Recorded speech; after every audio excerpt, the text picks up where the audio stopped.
Muy buenos días, mis estimados alumnos. Me presento ante ustedes. Soy el licenciado Alberto Márquez Laborde y maestro. Yo soy con la licenciatura en Historia y tengo la especialidad de maestría en Didáctica de las Ciencias Sociales. El día de hoy les impartiré lo que es la asignatura de Sociología de la Educación, que es parte de la maestría en Educación que están estudiando. El día de hoy comenzaremos con algo básico como es el que estudia la sociología y cómo la podemos aplicar directamente en el aula de clases. Lo primero que tenemos que tomar en consideración es que la sociología o la estudio de la sociología tiene un escenario de relaciones humanas con sus regularidades, contradicciones y conflictos. ¿Qué quiere decir con esto? Existe una gran capacidad de diversidad social entre un grupo de personas y otras. Como dirían grandes expertos en el tema, la base fundamental del estudio de la sociología es el estudio del individuo frente a la colectividad, que en este caso el individuo sería ya sea el maestro o ya sea el alumno, y la colectividad es con lo que va a trabajar. En este caso el maestro con los alumnos y los alumnos con los docentes y a su vez con sus compañeros de clases. A partir de las semejanzas y diferencias y los datos estadísticos que muchas veces requiere el estudio de la sociología, es como podremos crear un hilo conductor para comprender el complejo estudio de la sociedad. ¿En qué sentido? Bueno, que sabemos que todo ser humano tiene diversas capacidades y necesidades para irse integrando en lo que corresponde al estudio y el análisis completo de lo que implica ser un individuo frente a la colectividad. Para ir más acercándonos en materia, el estudio de la sociología de la educación, que es lo que nos compete, hablaríamos primero que el estudio de la educación y la sociedad tiene un elemento neurálgico básico, que es la escuela, es decir, el lugar donde normalmente alumnos y profesores están conviviendo constantemente con la intención de poder llegar a crear un escenario completo y bien logrado de lo que va a ser el estudio de la colectividad. Y algo que le interesa mucho a la sociología de la educación es el poder equilibrar, en este caso, los paradigmas, los viejos paradigmas y los nuevos paradigmas en la manera de enseñar. Así que usted se preguntará, bueno, ¿y qué es un viejo paradigma y cuál es un nuevo paradigma? Bueno, a continuación lo vamos a explicar. En los viejos paradigmas empezaríamos con que el conocimiento social solo se aprende memorísticamente. Es parte esencial de un viejo sistema educativo en el que el alumno estaba siempre condicionado a que debía memorizar datos, fechas y acontecimientos. El otro elemento es que el maestro es el único capaz de manejar y controlar el saber. Otra situación que ya tendríamos que ir superando, porque muchas veces no solo es el maestro el que da el conocimiento, sino que también el alumno es partícipe de él y se integra dentro de ese escenario. De ahí sería el uso correcto de los conceptos, que es similar de las ciencias exactas. Un error grave, ya que, por ejemplo, en el caso de nuestra asignatura, que es sociología, no podemos trabajarla con fórmulas exactas, ya que la sociedad, en esencia, no lo es. El libro como único instrumento didáctico viable para aprender. Aquí tenemos, por ejemplo, uno de los libros básicos que yo utilizo para la enseñanza de la sociología de la educación, pero no por ello quiere decir que es la única base con la que yo trabajo. También tenemos que asignar el estudio de diversas lecturas de vía virtual, el análisis dentro y fuera de las aulas de clases para poder llegar al conocimiento. Y de ahí serían las interpretaciones a nivel social que son consideradas nocivas para la enseñanza y el aprendizaje. Para muchos maestros de la vieja escuela, el alumno nunca debe salir de su escenario y de su seguimiento de normas y reglas, lo cual es muy cuestionable. ¿En qué sentido? Bueno, pues que el alumno muchas veces no se siente vamos a decirlo así, cómodo dentro de su aprendizaje. Ahora ustedes se preguntarán, bueno, esos serían los viejos paradigmas. Bueno, ¿y cuáles serían ahora los nuevos paradigmas? En los nuevos paradigmas, lo recomendable sería, primero, que el conocimiento se obtiene a través de estrategias de clase bien diseñadas y argumentadas. Todo buen profesor tiene que tener un diseño adecuado de lo que va a enseñar para que de esa manera pueda lograr el objetivo deseado. Otro elemento esencial es el alumno, que es parte importante del proceso de enseñanza-aprendizaje, que en este caso sería de la sociología de la educación. Porque, ¿de qué serviría que yo nada más llegue y dé conocimiento si el alumno no se hace partícipe de ello? Entonces, aquí como esencia fundamental sería el alumno. Las láminas, las terceras serían las láminas, las diapositivas y los materiales didácticos son parte integral además del libro de texto. Las diapositivas, las láminas y los materiales didácticos se han vuelto parte esencial de la enseñanza de un buen maestro. No podemos descartar la posibilidad de utilizarlos en cualquier momento y en cualquier circunstancia, ya que un buen maestro siempre tiene que tener un gran bagaje, no solo en conocimiento, sino de materiales que puede utilizar y reutilizar durante sus clases. Otro elemento sería que la sociología tiene un método especializado en lo que a conceptos interpretativos se refiere. Hay que ser muy claro que la sociología, como todas las disciplinas de las ciencias sociales, como es la historia, como es la antropología, como lo es la literatura, etcétera, tienen campos de estudio muy específicos. Igual lo tiene la sociología, por lo tanto tenemos que trabajar sobre ello. Y finalmente que las interpretaciones sociales son consideradas como la base fundamental de su desarrollo a nivel didáctico. Bueno, aquí tendríamos que de alguna manera tener claro que interpretar socialmente el sistema educativo y el contexto social es la base fundamental de nuestra materia, no solamente teorizar, sino realmente llegar a un conocimiento significativo o aprendizaje significativo. De ahí pasaríamos a un análisis de lo que sería la educación y la sociedad en el sistema escolar, ya que hablamos de que los sistemas escolares son nacionales, pero muchas veces tenemos que ver hacia afuera, es decir, que el alumno tiene por esencia que comprender, analizar y replantear la idea de que está en un escenario único, su país, que en este caso sería México, y por lo tanto también el docente tiene que manejar y articular correctamente esa situación para que su alumno de alguna manera obtenga el beneficio y el aprendizaje deseado. De eso habría que ver las situaciones de integración social en el ámbito educativo, porque muchas veces no solamente es enseñar conocimiento en un aula de clase, sino también hay que hacer elementos de integración para que el alumno no solo se sienta cómodo, sino que también realmente obtenga un conocimiento más allá de lo que implica el estar dentro de un escenario social. ¿Qué quiero decir con ello? Una colectividad con la que convive día con día y que lo hace partícipe y parte de su escenario educativo. De ahí tendríamos que partir otro elemento esencial, que es el nivel macrosocial dentro del aula de clase, que sería cómo se estructura el contexto social a través de jerarquías, estratificación y organización. Es decir, cómo instituciones familiares y religiosas también se vuelven parte sustancial del aprendizaje de un buen maestro y de un buen alumno. Porque si yo no integro el nivel macrosocial, lo único que voy a hacer es ver un escenario a nivel microsocial. ¿Qué quiere decir con ello? Que mi alumno solamente lo voy a ver como una realidad personalista. Y no, sino que el alumno de alguna manera tiene una proyección al futuro. Tiene que salir de ese escenario que es la escuela y un día va a ser parte de la sociedad. Y por lo tanto, es como parte de la sociedad lo estamos preparando, adecuando e integrando para que de esa manera la estructura funcione correctamente. De ahí podríamos analizar lo que sería cómo se crean diversos proyectos de integración social y de impacto como proceso. Por ejemplo, yo en mi caso, en las clases que trabajo a nivel secundaria, a nivel bachillerato y a nivel licenciatura y posgrado, trabajo mucho con el tema de los recursos naturales, trabajo también mucho el tema de el uso correcto de los medios, ¿cómo se llama?, de integración dentro del suelo y dentro de lo que sería tiempo, espacio y circunstancia. Entonces, el uso de maquetas, por ejemplo, es una buena estrategia. Nada más que hay que tener claro, no es solo hacer la maqueta por hacerla, sino que tiene que tener un elemento esencial. ¿Y cuál debe ser el elemento esencial? Que el alumno logre integrarse dentro de lo que es el proceso de elaboración en equipo, la conformación de roles y actitudes dentro del aula y finalmente, bueno, pues la búsqueda de un mejor aprendizaje. De ahí habría que analizar lo siguiente.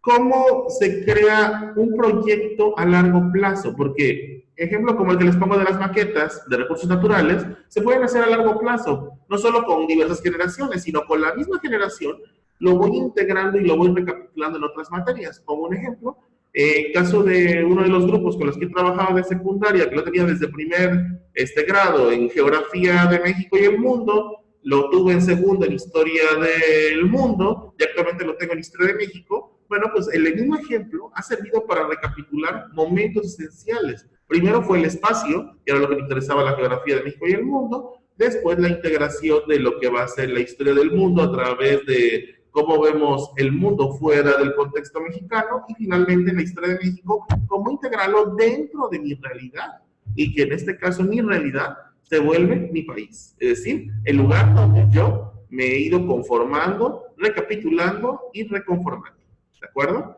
De ahí habríamos que analizar lo siguiente, ya entrando en materia, cómo la educación como proceso social también habla de relaciones dentro y fuera del aula, porque dentro del aula podemos sentir muchas veces que nuestro alumno está condicionado a nuestra autoridad, pero cuando se le dan pequeños momentos de libertad, es decir, que el alumno cree su propio conocimiento, él puede entrar en un conflicto o entredicho de hasta qué punto yo como maestro o yo como alumno puedo dar ciertas libertades. Bueno, hay uno como maestro va conociendo poco a poco a sus alumnos y sabe hasta dónde pueden llegar ciertas actitudes y aptitudes dentro del trabajo del aula de clase. Entonces, lo ideal es irnos conociendo y ver hasta dónde pueden llegar para que de esa manera se explote toda su creatividad a nivel del proceso social. También hablaremos de un arte como terapia dentro del proceso social, por ejemplo. Yo utilizo mucho el elemento del arte en la materia de estética de bachillerato, donde mis alumnos empiezan a crear obras donde de alguna manera, tal vez no sean profesionales, pero sí de alguna manera el alumno se siente parte de su contexto social, es decir, ¿quién soy yo? ¿Cómo me identifico? ¿Y cómo me identifica la sociedad? Esa sería la base esencial. De ahí podríamos ver qué utilizo como elementos o cómo podemos utilizar ejemplos de integración social. Un ejemplo que yo utilizo mucho es cuando hago salidas con mis alumnos. Yo, por ejemplo, hace 2 años realicé una salida a San Juan de Ulúa con mis alumnos de bachillerato de los grupos de cuarto y sexto semestre.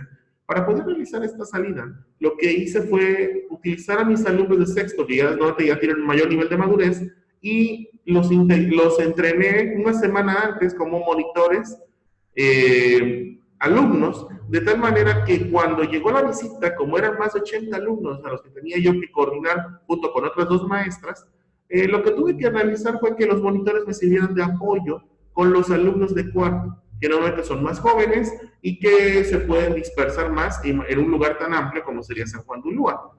Y entonces, ¿eso cómo me se preguntarán? Bueno, ¿y eso cómo lo puedo aplicar como integración social o qué tiene que ver con la sociología de la educación? Bueno, fíjense muy bien. Cuando la sociología de la educación habla de colectividad, recordemos que la colectividad de mi aula de clase no siempre es dentro, sino también puede ser fuera. Entonces, al sacarlos a los alumnos fuera del contexto del aula, pero que van a obtener un conocimiento desde fuera y que lo pueden integrar ahora desde adentro, ahí es donde yo empiezo a generar nuevas posibilidades para la enseñanza, pero también nuevas posibilidades para que este alumno se integre de un mejor modo con sus compañeros, ya que muchas veces solo conviven dentro del aula, pero fuera de ella difícilmente logran el objetivo deseado. De ahí habría que replantear otras posibilidades. ¿Qué tipo de brechas generacionales existen también? Porque hay que tomarlo en cuenta. No olvidemos de que muchas veces nuestro alumno no solo nos ve como símbolo de autoridad, sino como la brecha de una generación diferente a la suya. Cuando vemos sus gustos musicales, sus gustos en la alimentación, sus gustos en los hobbies o pasatiempos, esa brecha generacional podría replantear ciertas dificultades para, en este caso, el docente. Pero si nosotros tratamos de acercarnos a nuestros alumnos y les acercamos nuestras materias con las que nosotros los vamos a formar, ¿qué puede pasar? Que lejos de verlo como una brecha de separación, podría hacerse una brecha de integración, donde el pasado, el presente y las posibilidades de un futuro mejor estarían de la mano. Pero para eso, yo tengo que tener muy claro hasta dónde mi alumno quiere llegar y hasta dónde yo como maestro quiero que ese alumno llegue. Porque si yo no, lo único que voy a hacer es pararme en el aula, dar una serie de conocimientos y de conceptos, y después que el alumno los presente en un examen, pues realmente no estaría cumpliendo el objetivo deseado. Lo único que estaría más bien haciendo es que el alumno está repitiendo patrones ya establecidos. Entonces, aquí habríamos que replantear también que los materiales didácticos tradicionales para la enseñanza de la sociología no son malos, Por ejemplo, todos mis alumnos yo los pongo a trabajar, principalmente los de la carrera de Ciencias de la Educación, a los cuales yo les imparto Historia General de la Educación, Sistema Educativo Mexicano, Sociología de la Educación, Educación Globalizada, o didácticas especiales, en este caso de Historia, Sociología, Antropología y Geografía, que pueden seguir utilizando los materiales tradicionales. El chiste es que ese material tenga un objetivo, no solamente que sea vistoso, sino que el material sirva para poder integrar a mi alumno a un conocimiento real. De ahí habría que plantear otras situaciones que serían las prioridades que se imponen a la sociología de la educación, que sería educación igual a estrategias de desarrollo social. Y para eso tenemos que empezar con 4 puntos fundamentales. El primero, buscar vías para erradicar el analfabetismo. Principio fundamental. Todo alumno puede enfrentar el analfabetismo, y no precisamente porque no sepa leer y escribir. Puede haber también el llamado analfabetismo funcional, y que muchos lo padecen. Tal vez a algunos de ustedes les ha pasado, que saben leer y escribir, y no comprenden lo que leen o lo que escriben. Y puede ser porque la disciplina exige una cierta rigurosidad a la que yo estoy acostumbrado. O puede ser que los métodos educativos utilizados no son los adecuados. También habría que ver el desarrollo de las reformas educativas. Ahorita constantemente nos estamos viendo bombardeados, y digo bombardeados porque constantemente los maestros estamos sufriendo varias reformas educativas dentro de nuestro sistema educativo nacional, y muchas veces no tienen cabeza ni forma, y sin embargo tenemos que irnos acoplando a ellas. Y eso de alguna manera también puede repercutir en el rendimiento no solo del alumno, sino también del docente que está impartiendo la materia. Y finalmente, el propiciar la participación de los sectores sociales. No olvidar que el alumno no solamente lo enseño en el aula, sino también lo enseño en la comunidad. Si yo le enseño buenos modales o formas de integración social en el aula, pero al salir del aula de clases el alumno los olvida por completo y actúa de una manera diferente y muchas veces negativa, entonces realmente no estoy propiciando la participación. Entonces ahí es donde también tenemos que trabajar como docentes, y en este caso ustedes están formando en esta maestría en didáctica o en el área de la formación de la educación, que es principalmente lo que les interesa. Sin importar la profesión que hayan estudiado, tienen que tomar en cuenta la participación de los sectores sociales. De ahí, los materiales didácticos vanguardistas, que pueden ser los tradicionales, pero dándoles una forma diferente. Por ejemplo, si yo veo que mi alumno solo aprende con televisión o con computadoras, yo puedo hacer una estrategia didáctica donde socialmente el alumno aprende si le pongo un simulador de televisión o un simulador de computadora.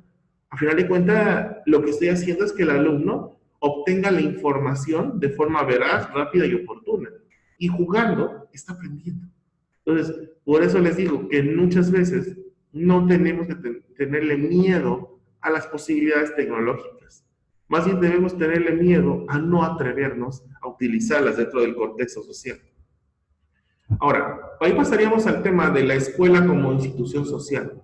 Que si se dan cuenta, la primera etapa ha sido el integrar o el comprender el proceso social, pero ahora viene la institución, es decir, cómo las instituciones sociales nos marcan pautas o reglas del comportamiento de una persona.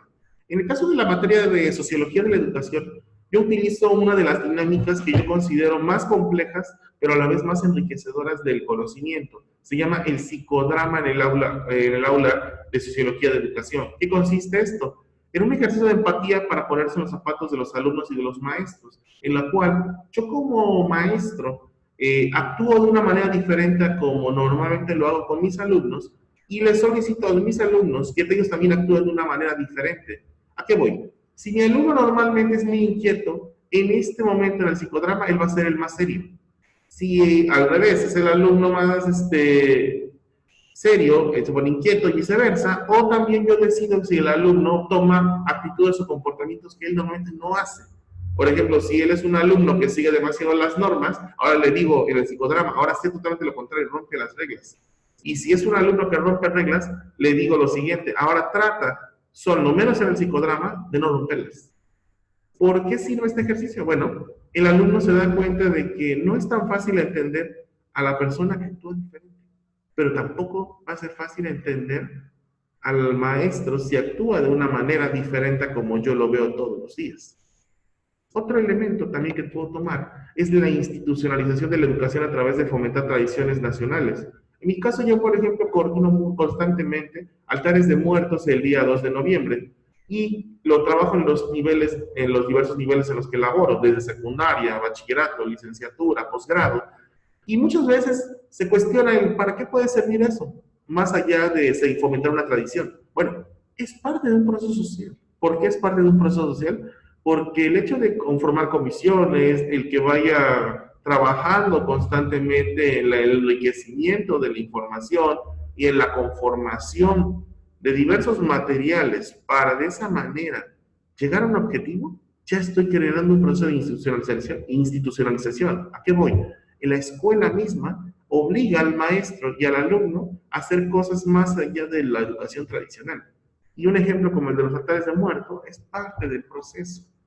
Y de ahí podríamos ir siguiendo más ejemplos, porque el proceso también me habla de una educación en acción dentro del aula de clase, es decir, que el alumno no solo sea pasivo, ni el maestro, sino que también se vuelvan parte del proceso, lo integren, lo acepten y lo asimilen. Eso sería parte esencial. Y eso, a su vez, me va a permitir integrar nuevas formas de socialización. ¿Qué quiere decir? Romper la rutina de la clase. Porque muchas veces el rendimiento de un maestro y de un alumno está condicionado a la rutina del aula. A final de cuentas no vamos a desaparecer la rutina, pero sí podemos desaparecer la idea de que la rutina tiene que ser un desgaste constante y algo aburrido. Entonces, de nosotros dependerá muchas veces el poder ser parte integrante de una clase de buena calidad y con objetivos bien cumplidos. De ahí sería analizar también cómo se crean estrategias de dramatización de la realidad de otras épocas y contextos. Yo con mis alumnos, principalmente los que les doy las materias didácticas de la historia o de historia en general, procuro trabajar en estrategias donde el tiempo sea la base, pero no solamente a través de conceptos, sino también de vivencias. Es decir, cómo yo puedo recrear una época determinada, cómo puedo hacerla partícipe dentro del proceso. ¿Qué quiero decir por eso? Uso un ejemplo, yo utilicé dos temas fundamentales, la Revolución Francesa y el movimiento de México en el 68. ¿Cómo puedo hacer que el alumno sea activo? La Revolución Francesa, uno de los elementos fundamentales en los que yo pienso es la guillotina. Entonces, ¿por qué no crear una guillotina con materiales didácticos sencillos, como es el cartón, por ejemplo? Y cómo recrear no solo la indumentaria de la revolución, sino también el uso de la guillotina sin hacer daño a los alumnos ni mucho menos al maestro. Y en el caso del voto del 68, pues bueno, podemos tratar de que los jóvenes de nuestro contexto social traten de entender a los jóvenes de ese contexto social que fue 1968, que pensaban muy diferente, pero no por ello quiere decir que estaban mal, simplemente pensaban y actuaban según las circunstancias de su época. De ahí veríamos cómo se crea la integración del alumnado y su colectividad espacial y cultural dentro del aula de clases. Por ejemplo, cuando yo pongo a mis alumnos de las materias de geografía y antropología a trabajar mapas, muchas veces se quejan de que toda la vida han hecho mapas y que les parece aburrido. Pero entonces, ¿qué pasa si yo les digo, bueno, ¿qué les parece si hacemos un mapa que nos guste a todos sobre un tema que normalmente nos une como mexicanos? Cuando yo les digo ese tema, dicen, pues, ¿qué podría ser que nos una como mexicanos? Entonces ahí es donde yo utilizo, aprovecho mi estrategia y digo, ¿qué les parecería, por ejemplo, un mapa elaborado sobre las diversas regiones de México y su consumo de tacos? Por ejemplo, una tacografía, una descripción del taco. Cuando yo hice esa estrategia, los alumnos se sorprendieron, pero les llamó la atención. Entonces, ¿qué fue lo que de alguna manera funcionó? Que ya el alumno de antemano quería trabajar e integrarse en equipo para hacer un bonito mapa. ¿Lo lograron? No tanto por lo raro del tema, sino porque realmente logramos que ellos se integraran, a pesar de las dificultades que implica el aceptar las diferencias de los otros. Otro elemento fundamental es la combinación de la educación como proceso social y la escuela como institución social. No podemos dejar de lado que la institución es un proceso de cambio. Y para cambiar, primer elemento fundamental es atreverse a intentar realmente que el alumno entienda nuevas realidades. Y lo primero es que va a convivir con instituciones, pero puede utilizar los elementos de la institución a su favor, no en su contra. Porque si los utiliza en su contra, pues nunca hará una clase de calidad. y mucho menos podrá lograr el elemento fundamental de la sociología de la educación, integrar individuos frente a una nueva colectividad, es decir, a personas que actúan, piensan y sienten totalmente diferente. ¿Qué elemento también utilizamos en las integraciones? Las salidas, por ejemplo, de viajes largos. Por ejemplo, yo constantemente he tenido la oportunidad de llevar grupos a la Ciudad de México y ahí, por ejemplo, trabajo mucho el tema de no solamente la historia, sino también cómo se vive el escenario social de una época. Y entonces, el que el alumno se pueda acercar a un cañón del siglo XIX, por ejemplo, que esté en lo que fue la residencia oficial del presidente de la República durante el siglo XIX, como lo fue el Castillo de Chapultepec, o visitar el Museo Nacional de Antropología de la Ciudad de México, eso ayuda de alguna manera a que el alumno se vuelva partícipe de la integración social y no solamente un ente pasivo en el cual no obtiene más allá de un conocimiento que holístico. De ahí sería finalmente la conformación de un legado social, algo importantísimo, mis estimados alumnos, porque nosotros como maestros estamos aportando y dejándoles algo a nuestros alumnos, sea bueno o sea malo. Siempre se espera lo bueno, pero cuando también ocurre lo malo, hay que tomar en cuenta que la base fundamental es que nuestro alumno está en constante cambio, como nosotros igual como maestros, estamos en constante cambio. Y si no somos conscientes de ese cambio, ¿qué nos va a pasar? Que la reproducción ideológica, socioeconómica y sociopolítica a la que pretendemos llegar a un futuro cercano, que ya estamos a punto de vivir, no lograremos realmente el objetivo. De ahí, me gustaría darles algunas breves recomendaciones para los futuros docentes en el ámbito social. La primera sería, no temas innovar y experimentar en tus clases. Recuerda que la sociedad es dinámica y tus clases cotidianas deben ser un reflejo de dichos cambios. A final de cuentas, el maestro que hace una innovación es normalmente el más recordado. No tanto por la innovación en sí, sino por el atreverse a hacer algo diferente en su contexto del aula. Luego, el segundo elemento es enseña a soñar con los pies en la tierra a tus alumnos. Las lecciones teóricas se olvidan, pero las vivencias y las estrategias didácticas significativas se quedarán en su mente para toda su vida social e integración con la colectividad con la que convivirá día con día. Hay que ser realistas. Mucho de lo que enseñamos se olvida, pero si nosotros utilizamos una integración y una estrategia de integración lo más adecuado posible a su contexto, eso difícilmente lo van a olvidar. Entonces nosotros podemos ser parte sustancial del desarrollo. Y finalmente, lo más importante, nunca olvides dejar un legado a tus alumnos. Se dice que todas las personas que llegan a nuestras vidas es por una razón, o son una bendición o una lección de vida, pero de nosotros depende que perduren el tiempo y el espacio y no sea olvidado para siempre. Por los individuos se conforma la colectividad de la sociedad educativa vigente en la actualidad. A final de cuentas, lo que quiero decir con esto es, todas las personas que llegan a nuestra vida es por algo. Y si es una bendición porque fue algo bueno, adelante. Y si fue algo malo, es una lección para no cometer los mismos errores en nuestro largo trajinar o pasar por la vida. Así que podemos decir, para concluir la clase del día de hoy, que la sociología de la educación tiene elementos esenciales, que son el alumno, el docente y en conjunto la escuela. Y que la base de su integración será la base también del desarrollo. Y no solo es la base, sino también es el contexto, es el cimiento y es lo que va a permitir que se dé un gran crecimiento. Así que si de alguna manera podemos pensar que la sociología de la educación es práctica, pues sí lo es. No solamente son teorías, como por las siguientes clases lo veremos, que son teorías que también se pueden aplicar directamente a la ejecución de una acción. Bueno, es todo por hoy, mis estimados alumnos. Agradezco su atención y cualquier duda, estamos en contacto a través de la plataforma educativa para cualquier duda, inquietud o solución que se le quiera dar a las diversas actividades. Yo ya he subido lo que serían los procesos de evaluación y tareas que deben realizarse. Si tienen alguna duda, igual como les mencionaba, podemos atendernos directamente por la plataforma. Bueno, de mi parte es todo. Soy el maestro Alberto Márquez Laborde. Fue un placer atendernos y hasta la próxima.